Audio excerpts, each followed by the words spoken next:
আজ আমি যে ইয়েলো কালার শাড়িটা পরে রয়েছি, এই শাড়িটা দিয়ে নতুন একটা ড্রেস বানাতে চলেছি।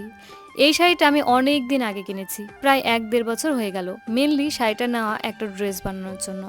ওই যে শাড়িটা কিনে আমি আলমারিতে রেখেছি, আজ ড্রেস বানাবো, কাল ড্রেস বানাবো করে করে ড্রেস আর বানানো হচ্ছিল না। যেহেতু শাড়িটা আমি পরিও না, ঘরের মধ্যে ওভাবেই পরে রয়েছে, তাই ভাবলাম কোনো ড্রেস বানাতে পরতে তো পারবো। আর আজকে আমি যেই ড্রেসটি বানাবো, এই ড্রেসের কাটিংটা কিন্তু একটু অন্যরকমভাবে কাটিংটা করছি। এর আগে এরম কাটিংয়ের ড্রেস আমি পরিনি আর তোমাদের সাথে আমি শেয়ারও করিনি। প্রথমেই আমার যা মেজারমেন্ট, সমস্ত মাপঝোঁক নিয়ে দাগ কেটে আমি কিন্তু কাটিংটাও করে নিলাম।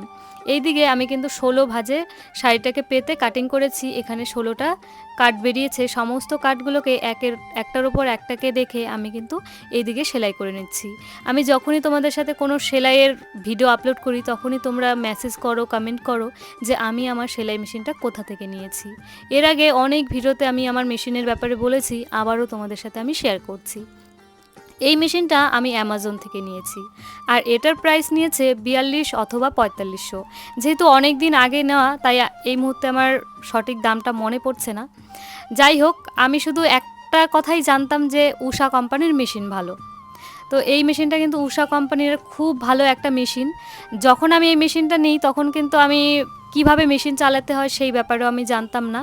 মানে আমার খুব ইচ্ছে হতো যে আমি বাড়িতে বসে টুকটাক এটা ওটা সেলাই করব, কিন্তু এত কিছু যে ড্রেস বানাতে পারবো এটা আমি কখনোই ভাবিনি, সত্যি কথা বলতে। শুধুমাত্র জামা কাপড় সেলাই করার জন্যই নিয়েছিলাম, মানে সাইড খাপানোর জন্য। যাই হোক, মেশিন থাকলে কিন্তু আস্তে আস্তে আইডিয়াগুলো চলে আসে। তোমরা যারা যারা এই মেশিনটা নিতে চাও, নিতে পারো। খুব ভালো একটা মেশিন। প্রথম দিকে আমার যদিও প্রবলেম হয়েছিল, তবে এখন কিন্তু সেইভাবে আর কোনো রকম প্রবলেম হয় না। এইদিকে ওপরের পার্টটা আমি কেটে নিয়েছি। প্রথমে লাইনিংটা কেটে নিয়েছি, তার উপর কাপড়টা রেখে পিন মেরে সেলাই করে নিয়েছি, যেই ভুলটা আমি আগে করতাম। পিন মেরে সেলাই করলে কি হয়, কাপড়টা এদিক ওদিক সরে যায় না, আর সেলাইটাও ঠিকঠাক জায়গায় বসে। আমি মনে করি ভুল কিছু করলেই আমরা ঠিকঠাক শিখতে পারবো। এখনও অনেক কিছু শেখার বাকি রয়েছে। যাই হোক, এই যে এটা ছিল আমার ফাইনাল লুক। অল ওভার লুকটা তোমাদের কেমন লাগলো আমাকে অবশ্যই কমেন্ট করে জানিও। তোমাদের কমেন্টের অপেক্ষায় আমি থাকলাম। এই যে মাথার জন্য একটা বো বানিয়ে দিয়েছি, আর এই ড্রেসটি মানে বানানোর জন্য আমি খুব এক্সাইটেড ছিলাম, যেহেতু কাপড়টা একটু অন্যরকম, যে ফাইনাল লুকটা কেমন আসে। এই ড্রেসটি বানানোর পর আমার বর কিন্তু খুব সুন্দর একটা রিভিউ দিয়েছে, যে তোমার আস্তে আস্তে কাজের ফিনিশিং খুব ভালো হচ্ছে, তুমি আরও অনেক সুন্দর সুন্দর ড্রেস বানাও।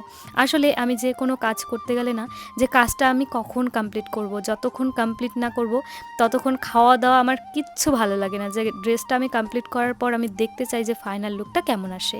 যাই হোক, আমার পেজে তোমরা যদি কেউ নতুন হয়ে থাকো, প্লিজ পেজটিকে ফলো করে দিও নতুন নতুন ভিডিও দেখতে। বাই।